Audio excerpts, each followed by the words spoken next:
Savez-vous que dans certains pays nordiques comme la Finlande, les cantines scolaires sont gratuites? Là-bas, ils commencent l'école à 7 ans. Dans ces pays, il n'y a pas de redoublement. Ils ont maximum une demi-heure de devoirs à faire à la maison. Les enfants peuvent se tromper, ce n'est pas un échec. Ils favorisent les activités artistiques et physiques. Le budget consacré à l'enseignement en Finlande équivaut au budget de la communauté française.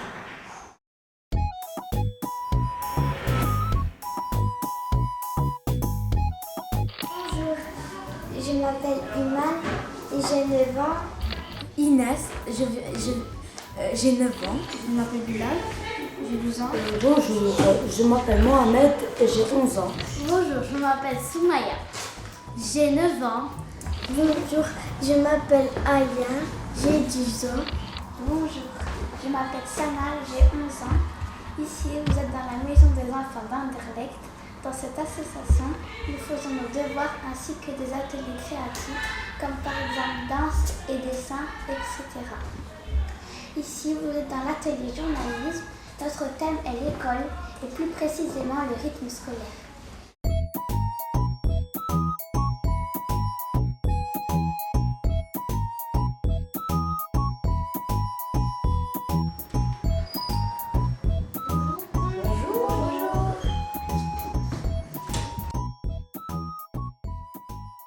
Eh bien bonjour, moi je m'appelle Madame Beuil, je suis institutrice primaire à l'Athénée Léon Lepage qui se trouve rue des Riches-Pères, donc au centre de Bruxelles.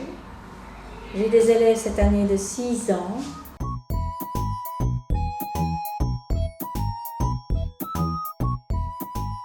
Eh bien voilà, donc je m'appelle Eric Bévert, je suis journaliste à la RTBF, au journal télévisé. Et je fais, alors c'est vrai que je fais la présentation d'un petit journal qui s'appelle un journal télévisé qui s'appelle le 12 minutes.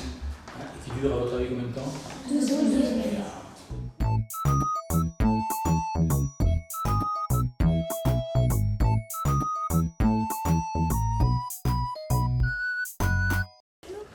Bonjour, entrez. Donc je m'appelle Noël De Smet, j'ai travaillé pendant 35 ans dans l'enseignement comme prof de français et d'études du milieu dans 2 écoles secondaires et principalement dans une école professionnelle de quartier à Molenbeek.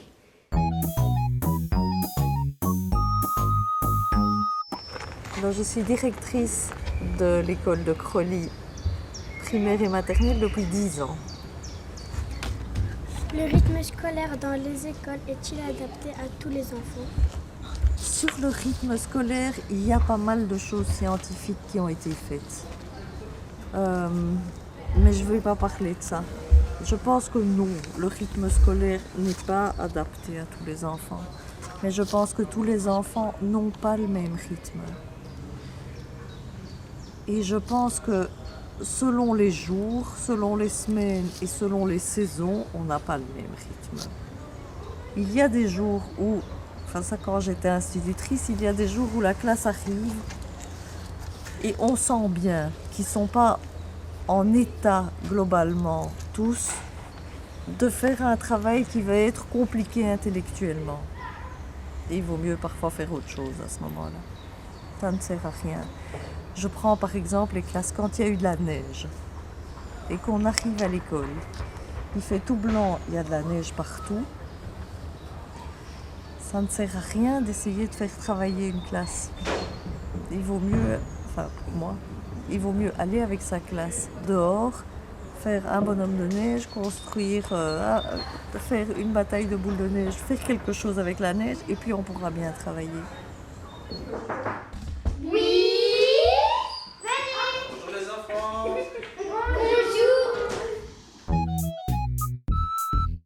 Pensez-vous que le rythme scolaire est adapté aux enfants? Non, je pense pas. Je pense pas qu'il soit adapté. Parce que c'est quand même un rythme soutenu. Il y a des expériences dans d'autres pays où les enfants vont à l'école que le matin, ou que l'après-midi, et ils font des activités, soit le matin, soit l'après-midi. Et ça fait des enfants tout aussi équilibrés, avec une bonne formation. Selon vous, quel serait le programme idéal d'une journée en classe? Pour moi, 50 minutes, parce qu'en général, un instituteur a un horaire, une plage horaire de 50 minutes. Je ne le fais jamais. Moi, une leçon dure 20 minutes. Et puis je change. Je reviens peut-être à la première leçon dans la journée, mais une leçon dure 20 minutes, parce que des enfants de 6 ans n'arrivent pas à retenir leur attention plus longtemps. Je me dis qu'on devrait pouvoir alterner, c'est-à-dire un peu ceci, un peu ça, des moments de cours où on cherche ensemble à apprendre des nouvelles choses, mais en cherchant, pas que c'est le professeur qui parle et les élèves qui écoutent, mais en cherchant tous ensemble. Et puis des moments plus artistiques, où on fait de la musique, du dessin, de la danse. Et puis des moments plus sportifs. Et puis des moments où il y a des conseils d'enfants, où les enfants peuvent donner leur avis et où on peut prendre des décisions ensemble. C'est un rythme quand même, je ne sais pas si vous vous en rendez compte, mais assez confortable, hein, le rythme scolaire. Vous allez du lundi au vendredi, vous connaissez vos horaires, le matin, un peu l'après-midi, on revient à 4h à la maison, on a congé tous les week-ends, on a des vacances à Noël, des vacances à Pâques, au carnaval, on a encore des jours de congé par-ci par-là, des grandes vacances. Vous vous rendez compte que c'est super peinard, hein? Et parfois on se plaint de l'école, mais c'est peinard, vous allez voir après quand vous travaillerez. Il vaudrait mieux l'après-midi, entre 2 et 4, faire des jeux et tout, et recommencer à travailler, disaient ces gens-là, hein, ceux qui ont fait des études, entre 4 et 6.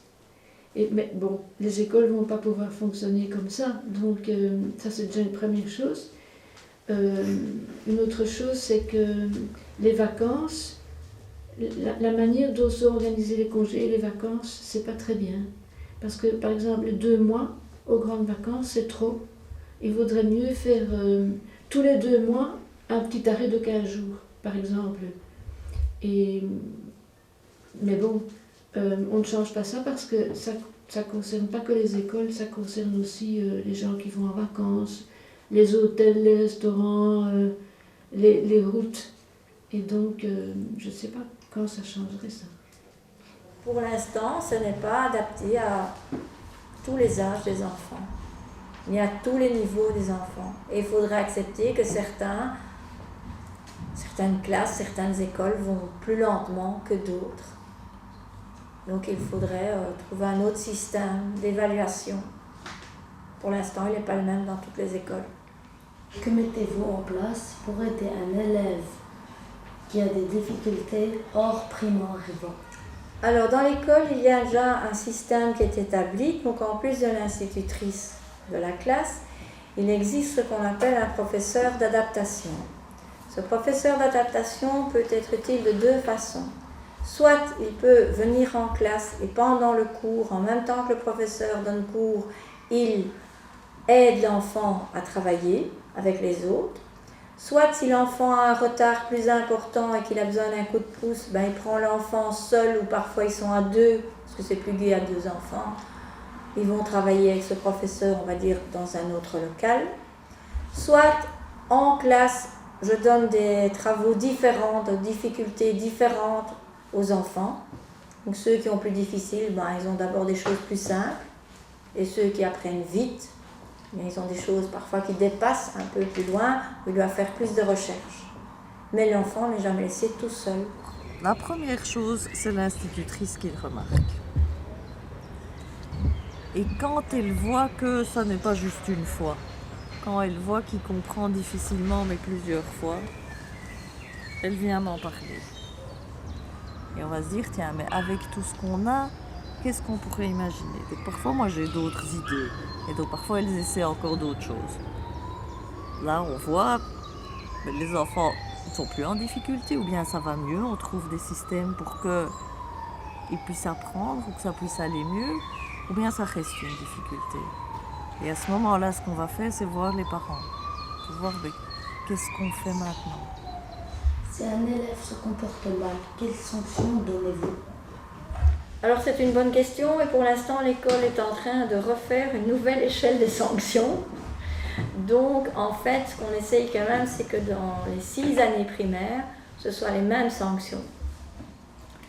Alors comme sanction je vais donner des choses simples, on doit être poli.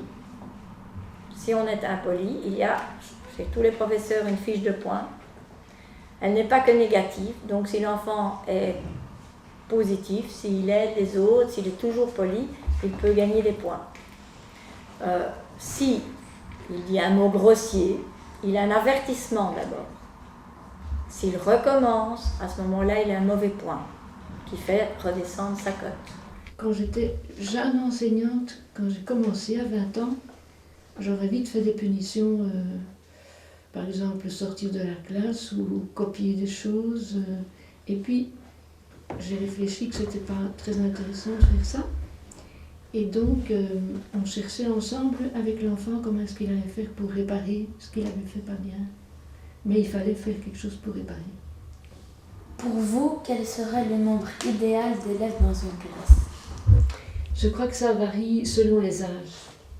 Par exemple, plus les enfants sont petits et où c'est le début, en première, primaire, même en maternelle, et où c'est très important la manière dont on commence, moins il faudrait d'élèves. Donc par exemple 15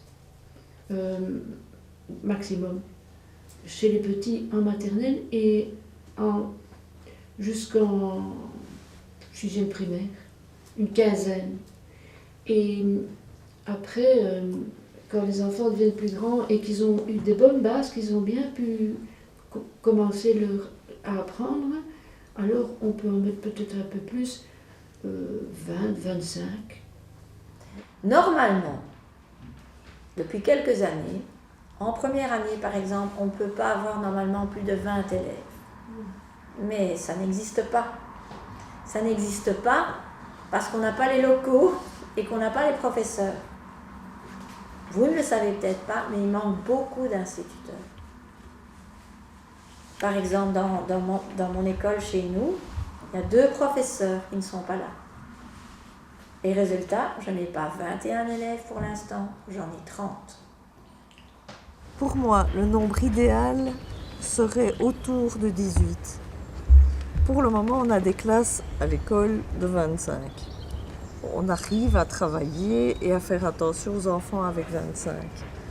Mais pour moi, on serait plus confortable comme enseignant avec 18.